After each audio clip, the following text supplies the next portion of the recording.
ஒன்று ராஜாக்கள் 1 அதிகாரம் 6 அதற்கு சாலமோன், என் தகப்பனாகிய தாவீது என்னும் உமது அடியான் உம்மை பற்றி உண்மையும் நீதியும் மன நேர்மையுமாய் உமக்கு முன்பாக நடந்தபடியே தேவரீர் அவருக்கு பெரிய கிருபை செய்து அந்த பெரிய கிருபையை அவருக்கு காத்து இந்நாளில் இருக்கிறபடியே அவருடைய சிங்காசனத்தில் வீட்டிருக்கிற ஒரு குமாரனையே அவருக்கு தந்தேன்.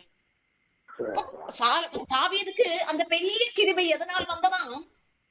உமது அடியான் உண்மை பற்றி உண்மையும் நீதியும் மன நேர்மையுமாய் உமக்கு முன்பாக நடந்தார். தேவனுக்கு முன்பாக தாவீது எப்படி நடந்தாராம்? உண்மை உள்ளவராக நடந்தாராம், நீதி உள்ளவராக நடந்தாராம், நேர்மை உள்ளவராக நடந்தாராம். அப்ப தேவனுக்கு முன்பாக உண்மையும் நீதியும் நியாயமும் உடையதாக நடந்ததிலான் தான் சாலமோன் என்கிற ஒரு மகனை தேவன் அவருக்கு கொடுத்தார்.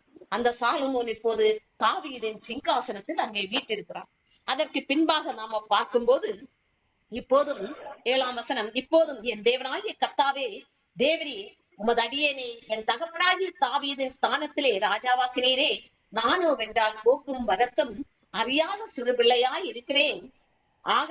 ஆகையால் 9 ஆகையால் உமது ஜனங்களை நியாயம் விசாரிக்கவும் நன்மை தீமை இன்னதென்று வரையறுக்கவும் அடியனுக்கு ஞானம் உள்ள இதயத்தை தந்தலும் ஏராளமாய் இருக்கிற உமது ஜனங்களை நியாயம் விசாரிக்க யாராலே ஆகும் என்றான். ஞானம் உள்ள இருதயம் வேண்டும். அவன் ஞானம் தாங்கன்னு கேட்கல, ஞானம் உள்ள இருதயம் வேண்டும். அந்த இருதயத்துல ஞானம் இருக்க வேண்டும். ஒவ்வொரு வார்த்தையும் ஞானம் உள்ளதாக பேச வேண்டும்.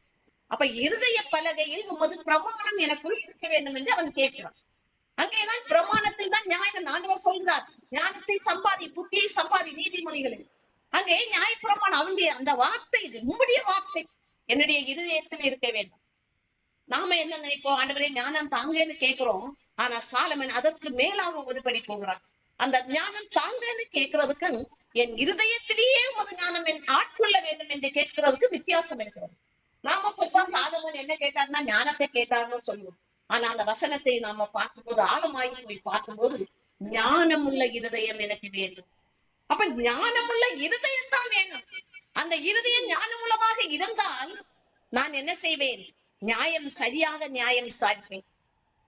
எந்த நேரத்தில் எப்படியாக நியாயத்தீர்ப்பு செய்யணும்? நியாயம் ஜனங்களுக்கு நியாயம், தேவன் நியாயத்தீர்ப்பு தேவன் தேவன். ஜனங்களுக்கு எப்படி நியாயம் நான் சரியாக செய்யவும் அந்த வார்த்தை, தேவனுடைய வார்த்தையை வைத்து அவன் அங்கே சரியான நியாயம் செய்பவனாக மாறுவான். ஆகையினால்தான் அவன் கேட்கிறான், எனக்கு ஞானமுள்ள இருதயம் தாரும் ஆண்டவரே. இந்த